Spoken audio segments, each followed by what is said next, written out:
From humble beginnings as a tree-cutting robot to one of the most recognizable faces in the Mega Man universe, Cutman is more than just a pair of scissors on legs. He's a slice of gaming history.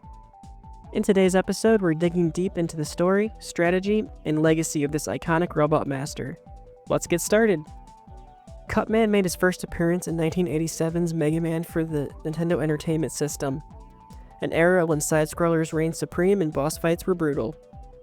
Developed by Japanese developer Capcom, Mega Man was the brainchild of Akira Kitamura with character designs by the legendary Keiji Inafune.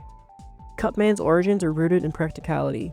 In-game, he was created by Dr. Thomas Light as DLN-003. Cutman was part of a series of 6 robots built for industrial labor. His specialty, you ask? Well, logging. With a unique pair of shears forged from a ceramic titanium alloy, Cutman was built to slice down the densest trees with surgical precision.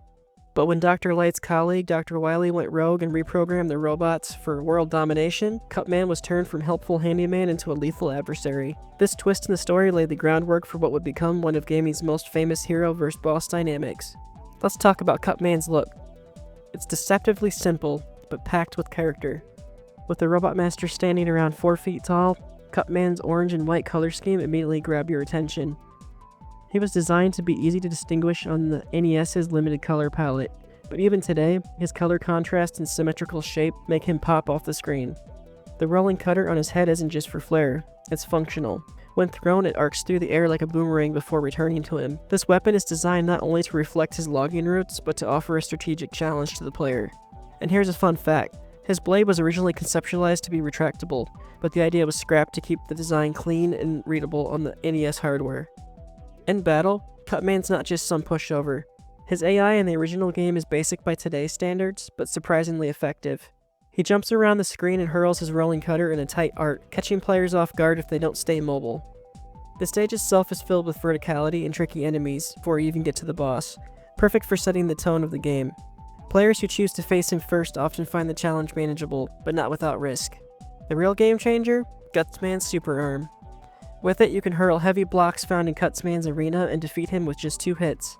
This rock-paper-scissors style weakness system became the cornerstone of the Mega Man formula, rewarding experimentation and stage planning. Cutman wasn't just a one-hit wonder either. After his NES debut, he returned in Mega Man Wily's Revenge on the Nintendo Game Boy in 1991. Serving as part of the Mega Man Killer Gauntlet, and then again in Mega Man The Wily Wars on the Sega Genesis. In the Wily Wars for the Sega Genesis, he was rendered in full 16-bit glory, faster, sharper, and deadlier. And then in 2006, Capcom released Mega Man Powered Up for the Sony PlayStation Portable. Cutman received a full voiceover with expressive animations and even became a playable character with his own stages. His personality there was energetic and full of bravado, a sharp contrast to his silent NES counterpart. But the real surprise? In Mega Man 8 for the Sega Saturn, Cutman shows up as a hidden boss alongside Woodman from Mega Man 2. Seeing both of these classic characters come back in one of the later games made for a very nostalgic and charming throwback for longtime fans of the series. And even later, in Mega Man X8 for the PS2, Cutman appeared again, this time as a secret boss in his original 8-bit form, fighting in a fully 3D space. Talk about meta!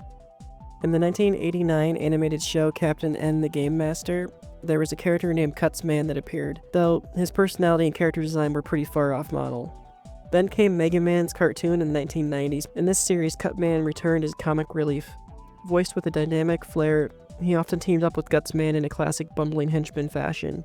Meanwhile, over in the Archie Comics Mega Man series, Cutman was portrayed with surprising depth. His loyalty to Dr. Light and eventual betrayal by Dr. Wily is explored with emotional nuance, showing a more human side to the Robot Master. In a variety of Japanese manga, including Rockman Megamix, they even added more complexity to his character, sometimes showing Cutman as heroic, other times mischievous, or other times outright dangerous. These portrayals help flesh out a full character arc for what was once just a stage boss. And now time for some character trivia.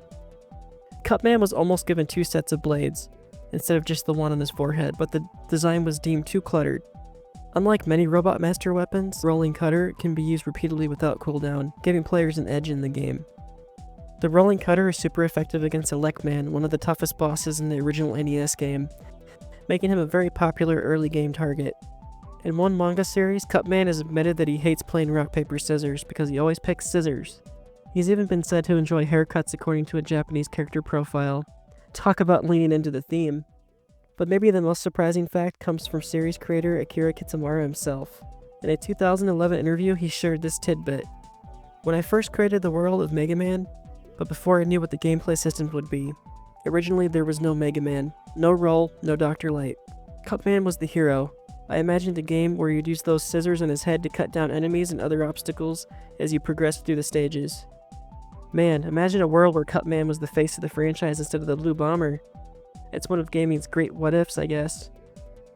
Whether he's slicing through trees, battling Mega Man, or cracking jokes in a cartoon, Cutman has carved out a lasting legacy in gaming. He's a perfect example of how a simple character design and clever gameplay can turn a character into an icon. Well, that's all I have for you today. If you made it this far into the video, thanks for watching, and I'll see you again next time.